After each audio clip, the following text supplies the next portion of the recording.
우리가 흔히 성경에서 이스라엘 백성들, 이스라엘 백성 이렇게 말할 때 그 이스라엘이라는 이름은 오늘 본문의 야곱이 바뀐 이름입니다. 그리고 이스라엘이라는 나라가 12지파로 구성되었다 할 때 그 12지파의 이름은 야곱의 12아들의 이름입니다. 그렇게 생각을 해보면 이 야곱이라는 인물은 이스라엘 역사에 길이 남는 아주 명예로운 그런 믿음의 사람이고, 야곱의 가문은 그런 믿음의 가문이었다, 이렇게 말할 수 있습니다.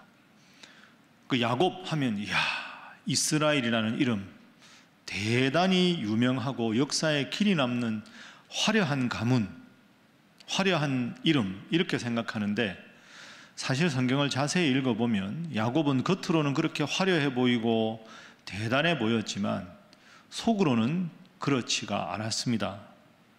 겉으로는 화려해 보이지만 야곱의 인생을 자세히 들여다보면 이 속은 아주 골문, 그래서 참 힘들고 어려운 그런 세월을 보냈던 인물이 야곱입니다. 평생 외롭고 힘들었던 삶을 살았다. 그걸 우리가 어떻게 알 수 있느냐? 오늘 본문의 9절에 애굽 왕 바로에게 야곱이 자신의 삶을 이렇게 고백합니다. 여러분 화면 보십시오. 야곱이 바로에게 이르되 내 나그네 길의 세월이 130년이니이다. 내 나이가 얼마 못되니 우리 조상의 나그네 길의 연조에 미치지 못하나 험악한 세월을 보냈나이다. 야곱이 애굽의 바로왕 앞에서 자신의 130년 인생을 돌아보면서 두 단어를 유독 사용합니다. 먼저 저 붉은색으로 되어 있는 나그네 길이라는 거죠. 바로왕이시여, 제가 130년을 살았는데, 죽을 힘을 다해서 살아왔는데, 성공을 위해 살았는데 다 130년 돌아보니까 신기루와 같은 삶을 살았습니다. 정처 없는 나그네 인생이었습니다. 인생의 황혼기에 접어든 야곱의 진실한 고백이 나그네 인생이었다. 두 번째 고백은 험악한 삶을 살았습니다. 험악한 삶이라는 표현을 씁니다. 이 험악하다 하는 표현은 단순히 나쁘다 하는 것보다 더 나쁘고 안 좋은 그런 상황을 말하죠. 사실 야곱의 130년 인생은 오직 출세와 성공을 위해서 살았는데, 그렇게 성공을 위해 살아온 인생 지금 와서 돌아보니까 큰 의미가 없습니다. 제가 참 험악한 세월을 살아왔습니다. 제가 성공을 위해 살아왔는데 사실은 제 인생은 성공한 인생이 아니었습니다. 이 고백을 험악한 인생이라는 표현으로 하고 있습니다. 그 야곱의 인생을 한마디로 딱 정리하면 멀리서 보면 희극인데 자세히 가까이서 살펴보면 비극과 같은 삶을 살았던 것이 야곱입니다. 여러분 이상하지요?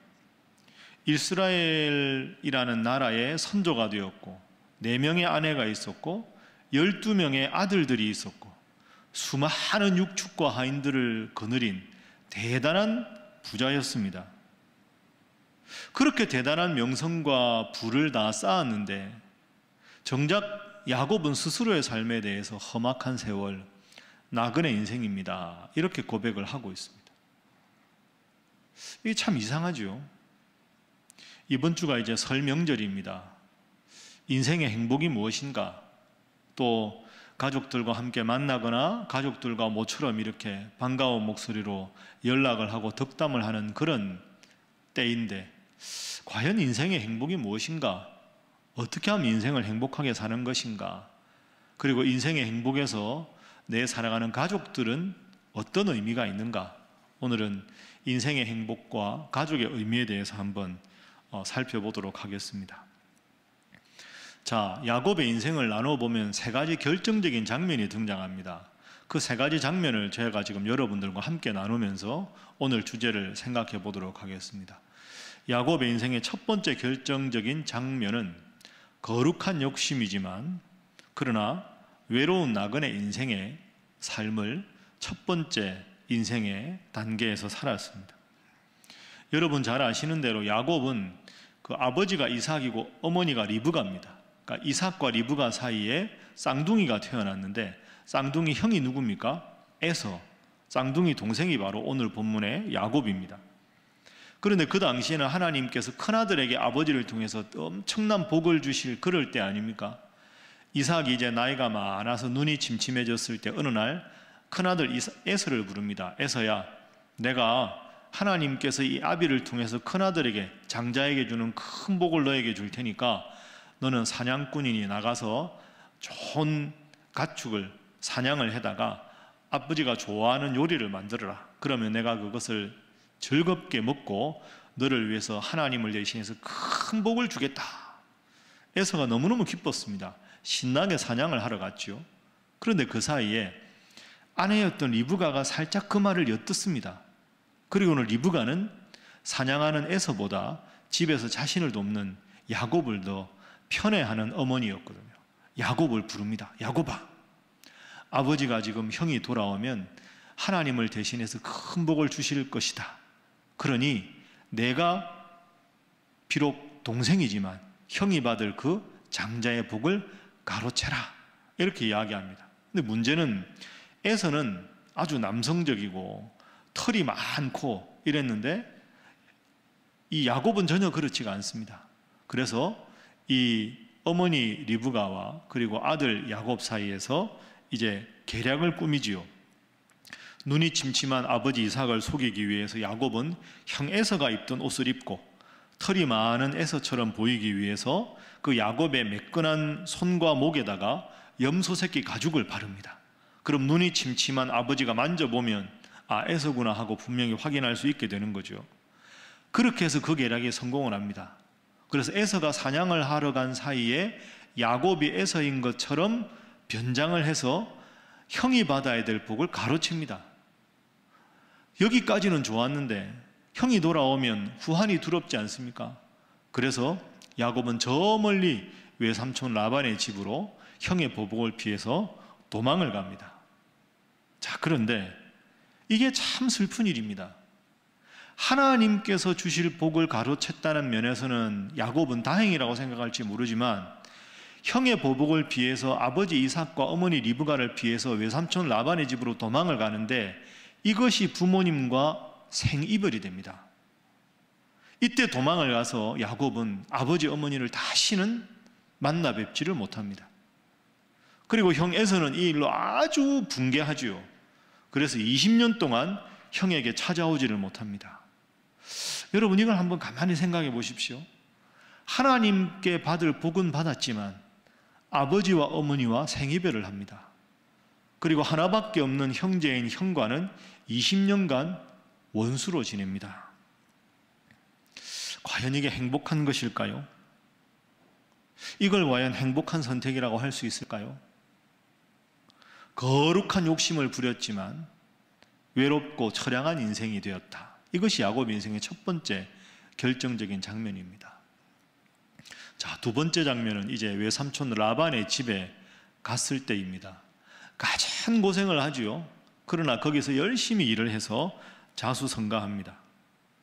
자, 말씀드린 대로 야곱이 형이 받을 복을 가로채고 먼 곳으로 도망을 갑니다. 지금 이제 아버지 이삭과 더불어 야곱이 살던 곳은 브엘세바입니다. 그런데 외삼촌 라반의 집은 하란입니다. 하란. 브엘세바에서 하란까지는 지금 거리 계산으로 하면 약 800km가 넘습니다. 그러니까 거기까지 강도 만나지 않고 무사히 도착한 게 어떻게 보면 은혜요 기적이죠. 근데 거기에 죽을 힘을 다해서 겨우 도착을 합니다. 그 당시에 이 외삼촌 라반에게는 두 딸이 있었습니다. 언니가 레아하고 동생이 라헬이었습니다. 그 레아와 라헬과 라반을 만납니다. 그런데 성경은 창세기 29장 17절에 레아와 라헬을 이렇게 묘사합니다. 자, 화면 보십시오. 한번 함께 읽어볼까요? 자, 시작. 레아는 시력이 약하고 라헬은 곱고 아리따우니. 자, 두 딸이 있었는데 라헬이 동생인데 곱고 아리따다 하는 말은 요즘 표현으로 하면 아주 용모가 아름다웠다, 예쁜 여인이었다, 이런 뜻입니다. 근데 레아는 시력이 약했다. 이 말은 곱고 예쁜 라헬에 비해서 용모가 아름답고 예쁘지 않았다, 이런 뜻입니다. 그러니까 더 직설적으로 말하면 언니는 예쁘지 않고 레아는, 동생 라헬은 아주 예쁜 여인이었다, 이렇게 되는 거죠. 이 두 여인 사이에서 야곱이 아주 힘든 세월을 보냅니다. 먼저 라헬을 한번 생각해 볼까요? 레아와 라헬 중에서 야곱은 라헬에게 반합니다. 너무 라헬이 예뻐 보인 거죠. 그래서 라헬과 결혼을 하고 싶어 합니다. 문제가 뭡니까? 문제는 지금 야곱은 돈이 없잖아요. 결혼하려면 지참금이 필요한데. 그래서 이렇게 이야기합니다. 외삼촌, 제가 라헬과 결혼하겠습니다. 그런데 결혼을 하려는데 지참금이 없으니까 지금부터 7년 동안 완전히 무보수로 제가 노력 봉사를 하겠습니다. 7년간 저에게 줄 그 돈을 결혼 지참금으로 할 테니까 라헬을 저에게 아내로 주십시오. 라반이 그래, 그렇게 하자. 자, 여기서 야곱의 모습을 보십시오. 창세기 29장 20절 말씀 화면 보십시오. 야곱이 라헬을 위하여 몇 년 동안 7년 동안 라반을 섬겼으나 그를 사랑하는 까닭에 7년을 며칠같이 여겼더라. 여러분 멋지지 않습니까? 쑥스럽지만 한번 따라해 보시죠. 7년을 며칠같이. 여러분 이런 경험 있으시죠? 옛날에 연애할 때, 사랑할 때 7년간 봉사했는데 라헬과 사랑할 수 있다면 7년을 며칠처럼 여겼다는 겁니다. 야곱은 그만큼 라헬을 사랑했습니다. 7년을 며칠이라 여길 정도로 라헬과 함께 있다면 7년이라는 세월은 나에게 크지 않다. 그런데 문제는 7년 후에 일이 좀 엇갈려 가지고 7년을 더 봉사합니다. 14년간 라헬을 위해서 무보수로 봉사한 후에 야곱은 라헬을 아내로 맞이합니다. 그런데 이렇게 사랑했던 라헬인데 사실 야곱의 인생을 자세히 보면 이렇게 사랑했던 라헬 때문에 야곱의 인생이 불행해집니다. 이게 참 아이러니지요. 그렇게 사랑했으면 행복하게 살아야 될 거 아닙니까? 그게 아닙니다. 두 가지를 예를 들 수 있는데요. 초기에 이제 레아와도 결혼을 하고 라헬과도 결혼을 하는데 야곱은 라헬을 사랑했잖아요. 근데 레아는 아들을 많이 낳습니다. 그런데 라헬이 보니까 야곱의 마음은 자기에게 있는데 자기는 하나님의 아들을 안 주시는 거죠. 그래서 라헬은 평생 이 언니를 엄청나게 불평하고 시기질투합니다. 언니를 못 살게 굴어요. 그 야곱 입장에서는 이게 환장할 일입니다. 레아와 라헬이 잘 지내야 되는데 서로 맨날 싸우거든요. 그 야곱이 내가 당신 사랑하니까 언니랑 불평하지 말고 시기하지 말라고 아무리 말을 해도 평생 라헬을 못 고칩니다. 이 라헬 때문에 야곱이 엄청나게 마음고생을 많이 합니다. 그리고 야곱을 엄청나게 다그치지요. 아주 못 살게 굽니다, 라헬이. 또 하나는 그렇게 20년을 레아와 라헬과 야곱이 외삼촌 라반의 집에 살다가 20년 만에 이제 야곱이 형과 화해하기 위해서 하나님의 명령을 받고 고향으로 돌아갑니다. 고향으로 돌아갈 때 이 라헬이 자기 아버지 라반의 집에 있던 드라빔을 훔칩니다. 여러분 드라빔을 훔친다 했을 때 드라빔은 요만한데요, 크기가 은이나 나무로 이렇게 깎아가지고 만든 가정용 수호신입니다. 그래서 이런 은이나 나무로 요만하게 이렇게 신 모양으로 깎아놓고 그거를 집에 간직하면 풍요가 오고 다산이 찾아온다 하는 우상입니다. 우상. 그러니까 라반은 우상을 섬기던 사람이었습니다. 근데 라헬이 20년 만에 야곱과 함께 나올 때 드라빔을 가져온다는 말은 라헬은 하나님을 잘 믿은 여인이 아니었다는 겁니다. 하나님을 믿긴 했겠지만 우상 드라빔을 꼭 가져야만 마음이 편안한 여인이 라헬이었습니다. 자, 여러분 여기서 한번 잘 생각해 보십시오. 분명히 야곱은 라헬을 사랑했습니다. 그러나 라헬은 시기와 질투로 평생 살았습니다. 거기다가 하나님만 아니라 우상을 섬겼습니다. 문제는 야곱은 이런 라헬을 막지 못했습니다. 얼마나 불행합니까? 그렇게 사랑했는데 그 라헬을 끝끝내 변화시키지 못해서 온 마음을 다쳐가며 힘들게 마음고생을 한 사람이 야곱입니다. 라헬을 사랑했지만 하나님께서 원하시는 사랑, 신앙 있는 사랑은 아니었다. 하나님 원하시는 사랑은 아니었다 하는 거죠. 자, 레아와라도 결혼을 했다고 말씀드렸죠. 레아와 야곱이 결혼해서 살았습니다. 이 야곱은 부인이 4명이었습니다. 레아는 불행한 여인입니다. 레아도. 왜? 자기 남편 야곱이 자기 동생 라헬만 끔찍하게 사랑하고 자기는 사랑하지 않으니까. 그런데 레아는 아이를 많이 낳았습니다.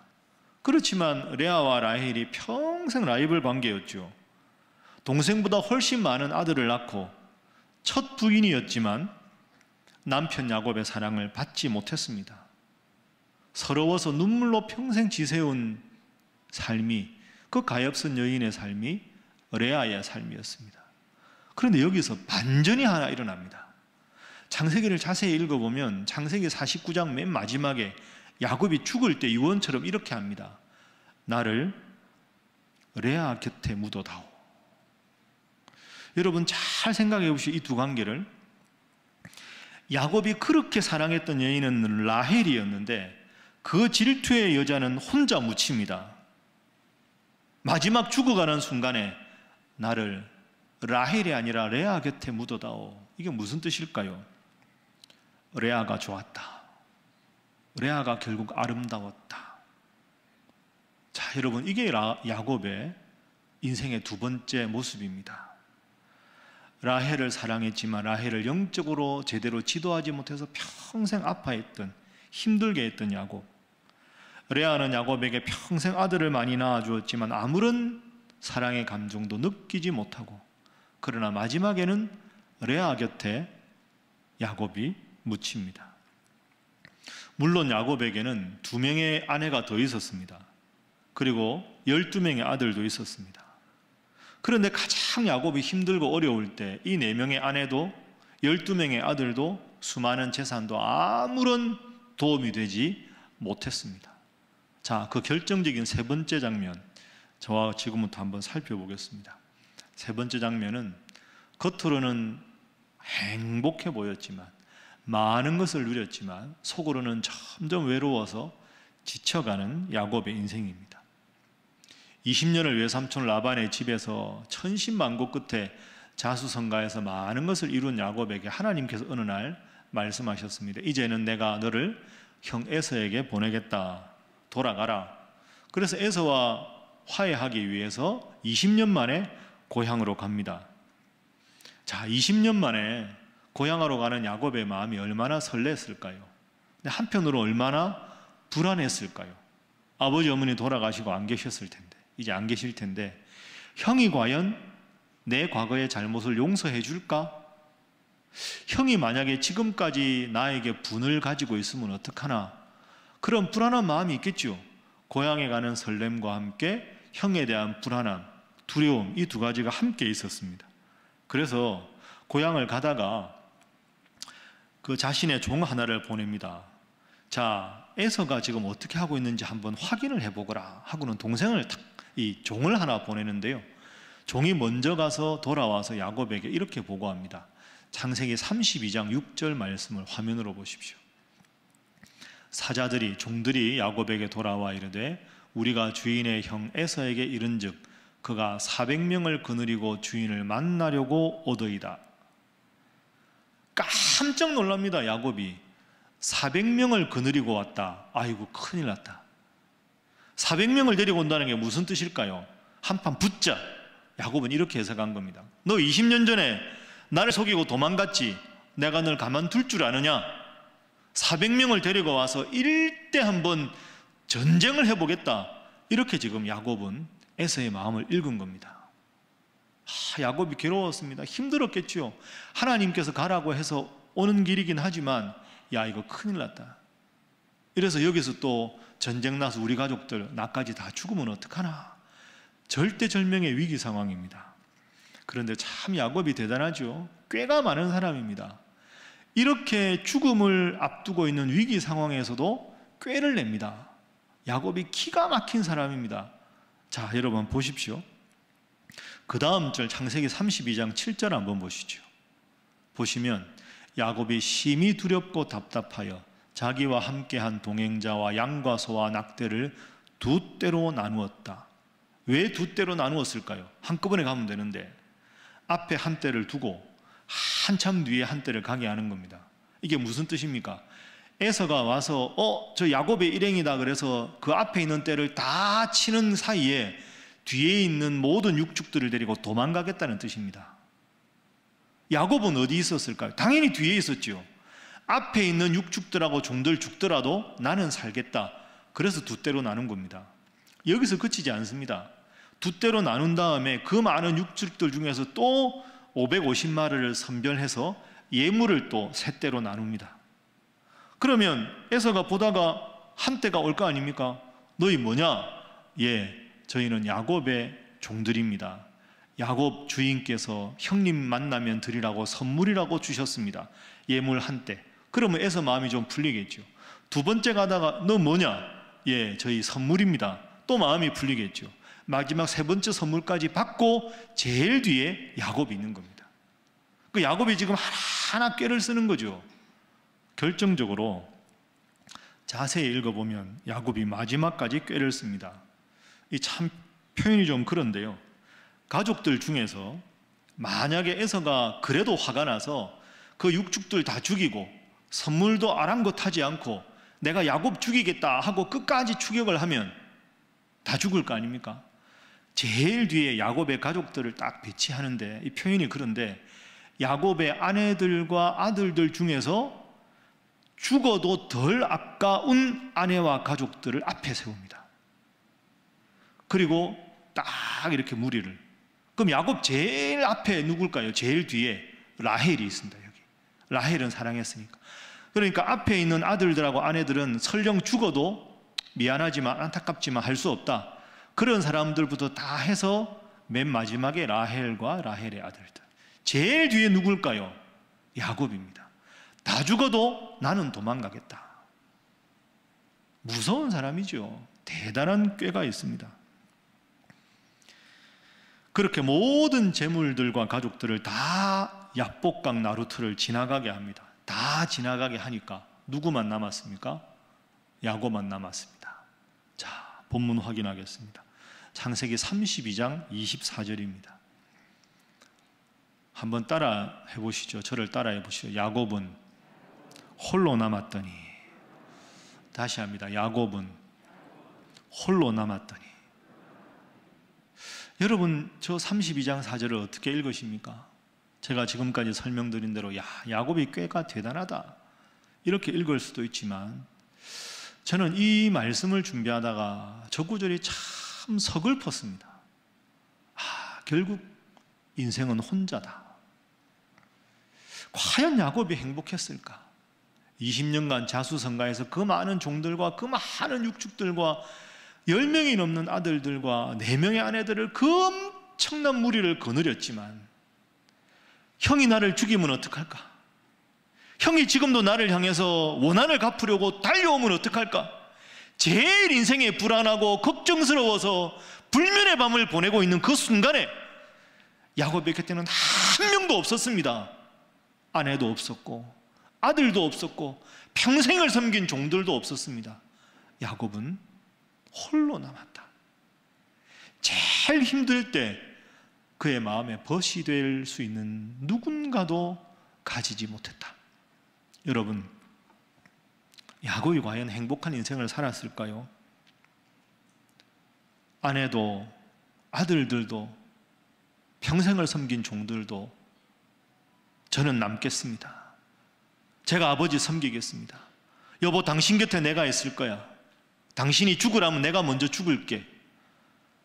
없었습니다. 그러니 오늘 본문 말씀 읽은 대로 130년의 삶을 다 돌아보고 이제 그 요셉이 총리 대신이 되어서 바로 앞에 섰을 때 너는 어떻게 인생을 살았느냐? 왕이시여, 제 인생 130년 남들 보기에는 다들 부럽다고 하는데 나그네 인생이었습니다. 험악한 세월을 보냈습니다. 저는 결코 행복한 인생을 살지는 못했습니다. 여러분, 잘 생각해 보십시오. 하나님을 믿는 믿음으로 함께 기도하지 않는 남편과 아내, 서로 간에 신뢰가 없는 가정, 믿음을 잃어버리고 자신의 일에만 바빠서 다른 가족의 아픔을 외면하는 사랑을 잃어버린 가정, 이것은 아무 의미가 없는 것입니다. 진정한 행복은 하나님을 믿는 신앙적인 가정에 있고 가족들 서로가 외롭고 힘들 때 힘이 되어주는 데 있는 것입니다. 이렇게 보면 과연 야곱은 성공한 인생일까요? 여러분은 어떻게 생각하십니까? 야곱은 겉으로 보기에는 자수성가의 가장 대표적인 사람입니다. 혈혈단신으로 집을 떠났으나 수많은 재산과 아들들을 거느린 대표적인 부자였습니다. 더구나 아들이 애굽의 총리 대신이 되어 애굽에서 남은 여생을 보냈으니 복 중에 복을 받은 사람이었습니다. 그러나 그의 삶은 사실 속으로는 결코 행복하지 않았습니다. 수없이 많은 것을 이루었으나 평생 가엾게도 외롭게 살았습니다. 일찍 부모님과 생이별하고 형과 20년이 넘도록 불화했고 많은 아내와 자녀들 속에서도 평생 외롭게 보냈습니다. 여러분, 행복이 어디에 있습니까? 여러분은 어떤 행복을 원하십니까? 그 행복에 여러분의 가족들은 어떤 의미가 있습니까? 그리고 여러분은 여러분의 가족들을 어떻게 대하고 있습니까? 어느 해 가을에 지방의 한 교도소에서 재소자들을 위한 재소자 체육대회가 열렸습니다. 다른 때와는 달리 20년 넘게 복역한 죄수들은 물론 모범수의 가족들까지 초청된 아주 큰 특별한 행사였습니다. 운동의 시작을 알리는 소리가 운동장 가득 울려 퍼졌습니다. 오랫동안 가족과 격리되었던 재소자들에게도 또 무덤보다 더 깊은 마음의 감옥에 갇혀 살아온 가족들에게도 그날 잔치는 가슴 설레는 일이 아닐 수 없었습니다. 이미 지난 며칠간 예선을 치른 구기 종목의 결승전을 시작으로 각 작업장별로 각 축종과 열띤 응원전이 벌어졌습니다. 달리기를 할 때도 줄다리기를 할 때도 얼마나 열심인지 마치 그 초등학교 운동회를 방불케 했습니다. 여기저기서 응원하는 소리가 들렸습니다. 잘한다 내 아들, 이겨라 이겨라, 여보 힘내요, 여보 화이팅! 그렇게 열심히 즐겁게 운동회가 계속되고 있었는데 그날의 하이라이트가 이제 시작이 되었습니다.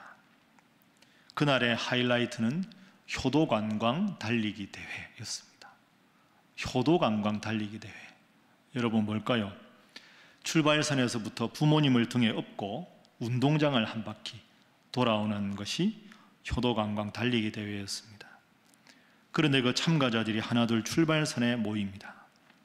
바로 그때 지금까지 한껏 고조되었던 운동장 분위기가 갑자기 숙연해지기 시작합니다. 푸른 수의를 입은 선수들이 그 쓸쓸한 등을 부모님 앞에 내밀었고 마침내 출발 신호가 떨어졌습니다.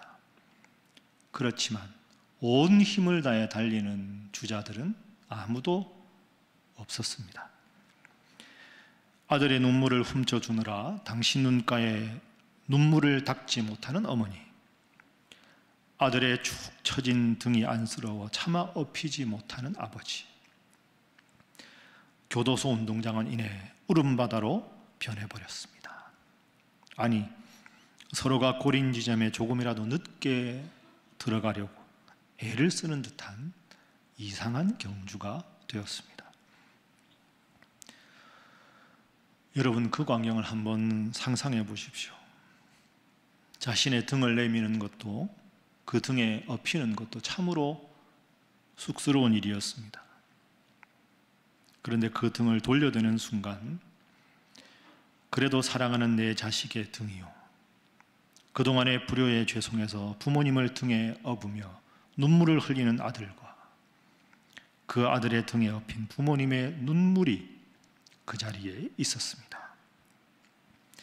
오랫동안 말로 할 수 없었고 잊고 있었던 가족이라는 단어가 새롭게 느껴지는 순간이었고 사랑함과 죄송함의 만감이 교차하는 순간이었습니다.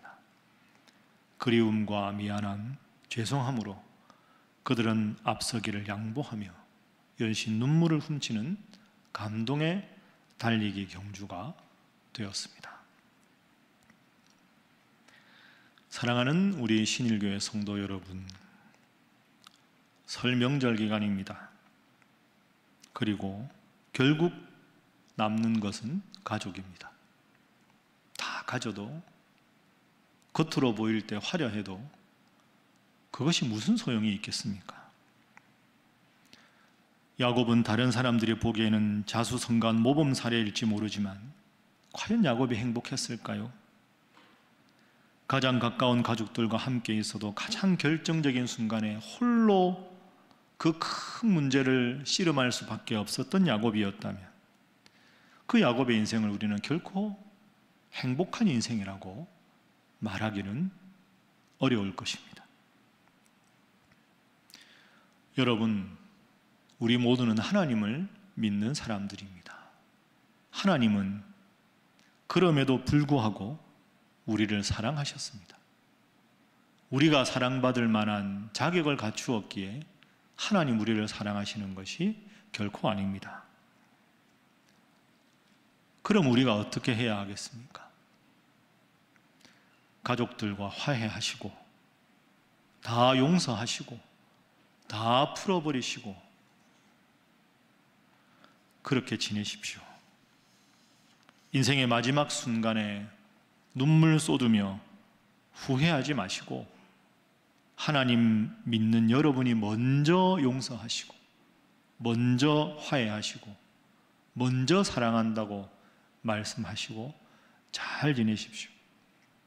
이 명절에 가족들과 행복한 시간을 보내십시오. 그게 하나님 믿는 우리가 할 일이기 때문입니다.